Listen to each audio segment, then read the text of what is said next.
لقد كان في قصصهم عبرة لأولي الألباب.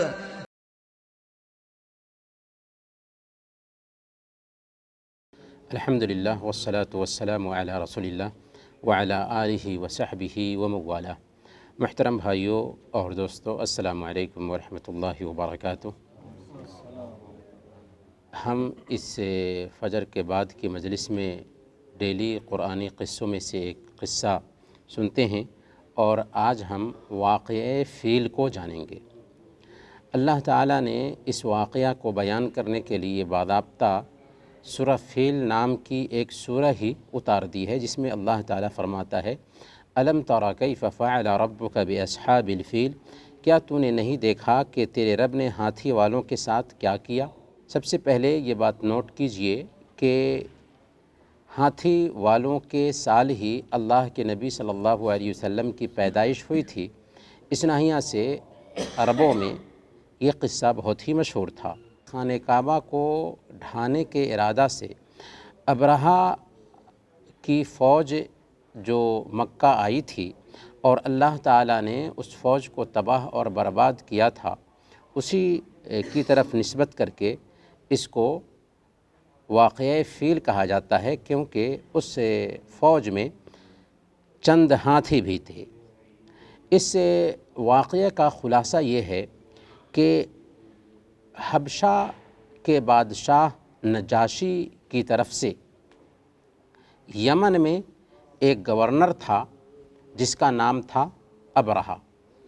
ابرہہ نے صنعاء میں ایک گرجا گھر تعمیر کرائی اور ناپاک ارادے سے تعمیر کرایا کہ عربوں کو جو چودراہٹ حاصل ہے خانہ کعبہ کی وجہ سے، یا عربوں کی عزت ہوتی ہے خانہ کعبہ کی وجہ سے، اس خانہ کعبہ سے جو تعلق ہے ان کا، اس تعلق کو پھیر دیا جائے اور گرجا گھر سے ان کا تعلق بن جائے۔ اس ناپاک ارادے سے ابرہہ نے ایک گرجا گھر بنایا صنعاء میں، اور نہایت ہی عالی شان گرجا گھر بنایا تھا۔ لیکن یہ بات عربوں کو پسند نہیں آئی، کیونکہ عرب اگرچہ مشرک تھے لیکن خانہ کعبہ سے ان کا تعلق بہت ہی گہرا تھا۔ چنانچہ عربوں میں سے ایک آدمی نے کلیسا میں جا کر گندگی سے اس کو لیپ دیا۔ عرب کے اس رد عمل پر ابرہہ کو بہت غصہ آیا اور اس نے کعبہ کو ڈھانے کے ارادہ سے باضابطہ ایک فوج تیار کی۔ 60,000 افراد پر مشتمل یہ فوج تھی، جس میں 13 ہاتھی بھی تھے۔ جب یہ فوج طائف پہنچی تو کہا جاتا ہے کہ ابو رغال نام کا ایک آدمی ان کا ساتھ دیا تاکہ مکہ کا پتہ بتایا جا سکے، لیکن اللہ تعالیٰ نے اس بندے کو راستے ہی میں موت دے دی، جس کی وجہ سے بعد میں خائن کے طور پر عربوں کے بیچ وہ مشہور ہو گیا تھا اور لوگ اس کی قبر پر پتھر مارتے تھے۔ برکیف ابرہہ کی فوج جب مکہ کے قریب پہنچی تو سب سے پہلے انہوں نے کیا کیا کہ اللہ کے نبی صلی اللہ علیہ وسلم کے دادا عبد المطلب کے 200 اونٹوں کو قید کر لیا۔ عبد المطلب کو جب پتہ چلا تو ابرہہ کے پاس گئے۔ ابرہہ نے بہت ہی اچھے طریقے سے ان کا استقبال کیا، کیونکہ عبد المطلب مکہ کے سردار سمجھے جاتے تھے۔ لیکن عبد المطلب نے جاتے ہی ابرہہ سے کہا کہ آپ کے لوگوں نے میرے 200 اونٹ قید کر لیا ہے، ہماری اونٹوں کو رہا کر دیجیے۔ ابرہہ نے کہا کہ عبد المطلب، جب آپ آئے تھے تو آپ کی عزت میرے دل میں بیٹھی ہوئی تھی، آپ کا احترام، ریسپیکٹ میرے دل میں بیٹھا ہوا تھا، لیکن جب آپ نے بات کیا تو آپ کی ساری عزت میرے دل سے نکل گئی۔ کہا کیوں؟ ابرہہ نے کہا کہ آپ آئے تھے تو آپ کو بات کرنی چاہیے تھی کعبہ کے لیے، لیکن آپ آئے تو اپنے اونٹوں کے لیے بات کرنے لگ گئے۔ تو عبد المطلب نے بہت پتے کی بات کہی تھی، کہا ان اونٹوں کا مالک میں ہوں، اس لیے اپنے اونٹوں کے بارے میں بات کرنے کے لیے آیا ہوں، کعبہ کا مالک اس کا رب ہے، وہی اس کی حفاظت کر لے گا۔ برکیف عبد المطلب کے اندر اتنی طاقت نہیں تھی کہ وہ ابرہہ کی فوج کا مقابلہ کرتا، چنانچہ اس نے لوگوں سے کہا کہ پہاڑوں میں پناہ لے لو، چنانچہ مکہ کے لوگ ڈر کے مارے پہاڑوں پر چڑھ گئے اور پناہ لے لی۔ مکہ کے قریب جب وادی محصر میں یہ فوج پہنچی، یہ لشکر پہنچا، تو اللہ رب العالمین نے ان میں کا جو ہاتھی تھا، اس ہاتھی کو ایسا کر دیا کہ وہ آگے بڑھ ہی نہیں سکتا تھا۔ بہت کوشش کیا لیکن تمام تدبیر ناکام رہی۔ وہیں پہ اللہ رب العالمین نے خاص قسم کے پرندوں کے جھنڈ بھیجا، جن کی چونچوں اور پنجوں میں کنکریاں تھیں۔ یہ کنکریاں چنے یا مسور کے برابر تھیں، اور یہ پرندے لوگوں پر یہ کنکریاں پھینکتے تھے۔ جس کسی کو بھی کنکری لگ جاتی اس کا گوشت پگھلنا شروع ہو جاتا، یہاں تک کہ وہ مر جاتا۔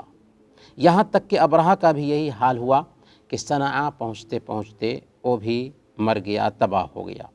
اس طریقے سے اللہ تعالیٰ نے ابرہہ کی فوج سے خانہ کعبہ کی حفاظت فرمائی، اور خانہ کعبہ کو اللہ رب العالمین نے محفوظ کیا۔ اللہ تعالیٰ نے اسی کی طرف اشارہ کرتے ہوئے کہا فَجَعَلَهُمْ كَعَصْفٍ مَأْكُولٍ، کہ پس انہیں کھائے ہوئے بھوسے کی طرح کر دیا۔ ان کے جسم کے حصے اس طرح بکھر گئے جیسے کھائی ہوئی بھوسی ہوتی ہے۔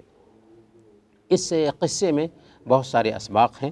سب سے پہلا سبق ہمیں یہ ملتا ہے کہ اللہ تعالیٰ اپنے دین کی حفاظت کر کے رہتا ہے، اپنے دین کی حفاظت کے لیے انسانوں کا وہ محتاج نہیں ہے۔ دوسرے نمبر پر ہمیں یہ سبق ملتا ہے کہ اللہ تعالیٰ لاکھ معجزہ ظاہر کر دے، لیکن جن لوگوں کو حق قبول نہیں کرنا ہوتا ہے وہ حق قبول نہیں کرتے۔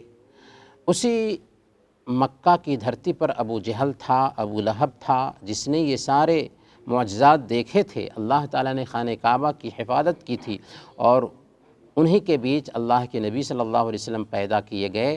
40 سال کے بعد نبی بنائے گئے، 13 سال مکہ میں رہے، آپ کو دھتکارا گیا، پریشان کیا گیا، یہاں تک کہ مدینہ جاتے ہیں تو 8 سال تک پریشان کیے جاتے ہیں، 21 سال کا لگاتار عرصہ گزارتے ہیں، اور اہل مکہ نے ٹارچر کیا تھا، یہاں تک کہ جب خانہ کعبہ پر فتح پا لیتے ہیں، اللہ کے نبی صلی اللہ علیہ وسلم کے اخلاق کو دیکھتے ہیں، تب وہ اسلام کو گلے لگاتے ہیں۔ یہاں پر ایک اور سبق ملتا ہے کہ اللہ مظلوم کی مدد بہرحال کرتا ہے، چاہے ظالم کتنی ہی طاقتور کیوں نہ ہو۔ اللہ تعالیٰ ظالموں کو کیفر کردار تک پہنچاتا ہے اور مظلوموں کا سہارا بنتا ہے۔ اور آخری اور اہم سبق اس میں یہ ملتا ہے کہ اللہ تعالیٰ خانہ کعبہ اس کا گھر ہے، اس لیے اس نے اپنے گھر کی حفاظت کی گارنٹی لیا ہے۔ اللہ نے فرمایا وَمَن يُرِدْ فِيهِ بِإِلْحَادٍ بِظُلْمٍ نُذِقْهُ مِنْ عَذَابٍ أَلِيمٍ، جو کوئی بھی اس میں ظلم کے ساتھ کجروی کا ارادہ کرے گا، ہم اسے دردناک عذاب چکھائیں گے۔ اللہ تعالیٰ نے خانہ کعبہ کی حفاظت کی، اور قیامت کے دن تک خانہ کعبہ کی حفاظت کرتا رہے گا۔ اور خانہ کعبہ کی حفاظت سے ہی ہمیں یہ بھی سبق ملتا ہے کہ جو لوگ بھی خانہ کعبہ سے اپنا تعلق رکھیں گے، جو لوگ بھی شریعت کو فالو کریں گے، اللہ تعالیٰ ان کی بھی حفاظت کرتا رہے گا، کیونکہ ہمارے حبیب نے فرمایا احفظ اللہ یحفظک، اللہ کے احکام کی حفاظت کرو، اللہ تیری حفاظت فرمائے گا۔